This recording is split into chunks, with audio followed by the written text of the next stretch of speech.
আপনি কখনো ভাবতে পারেন অ্যামাজন নদীকে হেঁটে পার হওয়ার কথা?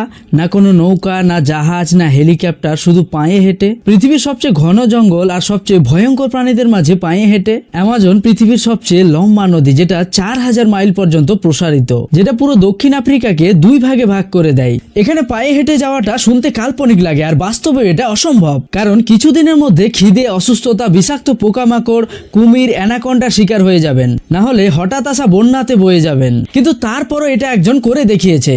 এড স্টাফোর্ড, একজন ব্রিটিশ অভিযাত্রী, যিনি 2008 সালে সিদ্ধান্ত নেয় অ্যামাজনের পুরো দূরত্ব তিনি হেঁটে পার হবেন, পেরু থেকে ব্রাজিল পর্যন্ত, শুধু একটা ছুরি, একটি হ্যামক আর অফুরন্ত সাহস নিয়ে। তিনি 2 বছর কাটিয়েছেন এই নরকের মতো জঙ্গলে, যেখানে প্রত্যেকটা দিন তাকে মনে করিয়ে দেয় এই জায়গাটা মানুষের জন্য নয়। সেখানের আদিবাসী আর ড্রাগ মাফিয়াদের মুখোমুখিও হয়, কিন্তু তারপরও চলতে থাকে।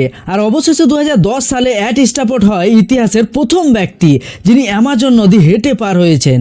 কখনো কখনো মানুষের জেদ প্রকৃতিকেও হার মানিয়ে দেয়। তার এই অসাধ্য কর্মকাণ্ডের গল্প নিয়ে ওয়াকিং দ্য অ্যামাজন বই ও ডকুমেন্টারিও তৈরি হয়েছে।